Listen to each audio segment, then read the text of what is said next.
Did you know that almost 80% of people at some point in their career feel that their manager or their boss doesn't like them? When your manager doesn't like you, it's demotivating and stressful. It can limit your growth and promotion opportunities.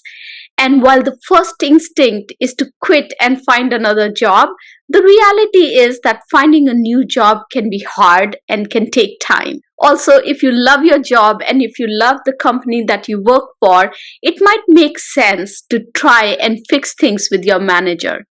So, in today's video, I will share with you 5 ways in which you can get your manager to like you. Before we get started, a quick reminder to subscribe to my channel and hit on the notification bell icon so that you can be reminded every time I release a new video.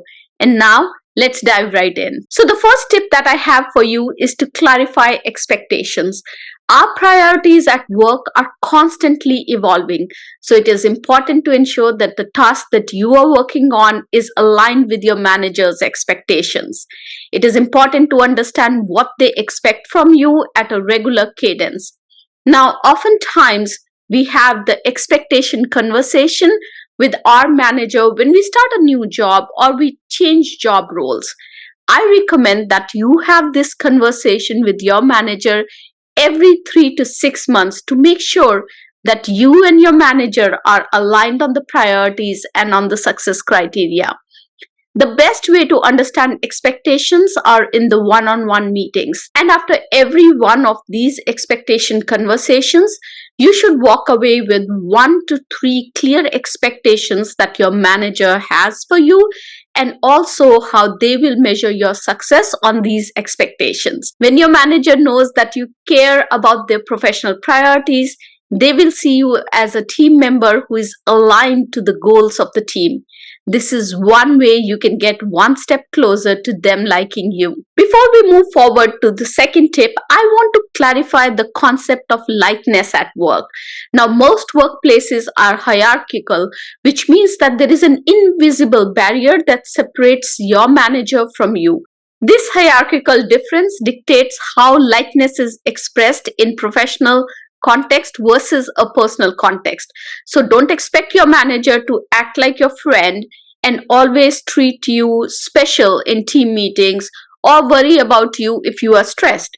They will still hold you accountable for the tasks that are assigned to you. You might interpret this as them not liking you, while in their mind, they're just being professional. However, if your manager cuts you off in the meetings, or does not give you credit for your work or disrespects you, it's a clear indication that you need to repair the relationship if you want to hang on to the job. The next tip is to be a problem solver.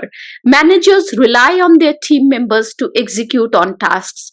They expect team members to be able to find innovative ways to solve problems.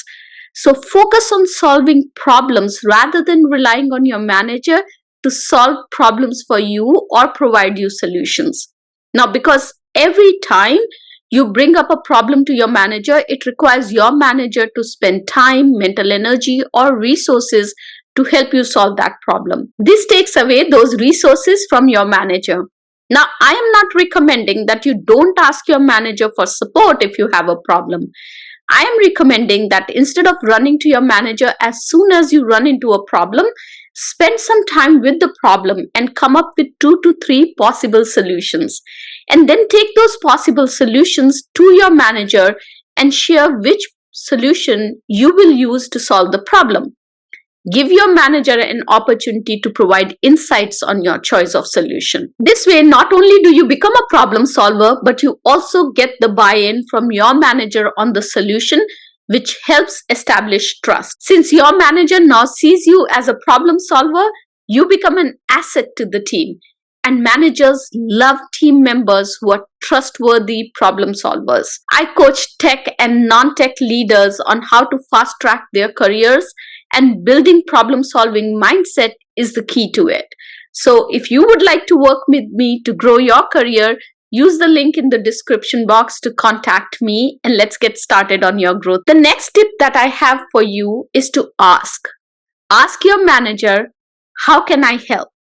Managers usually work on multiple initiatives and are tight on time and resources. A great way to build trust with them and demonstrate your value is by helping them out by leveraging your unique skill set. For example, if your manager sends out weekly status reports to their manager every Friday, you can offer to templatize that format such that each team member can add their update in that format. This will ease off the load on your manager to collect information from each of their team members and format the report every Friday.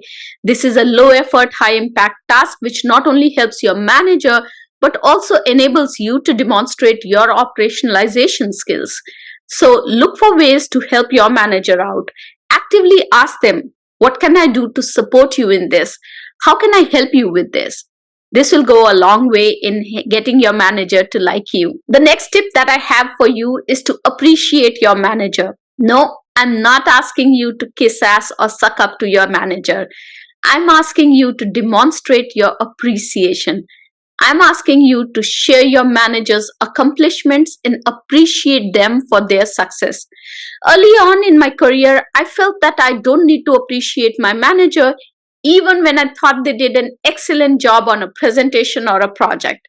I thought it would be perceived ingenuine. The reality is that we all like to be acknowledged and appreciated. When someone acknowledges and commends your accomplishments, how does that make you feel? It makes you feel happy and proud, right?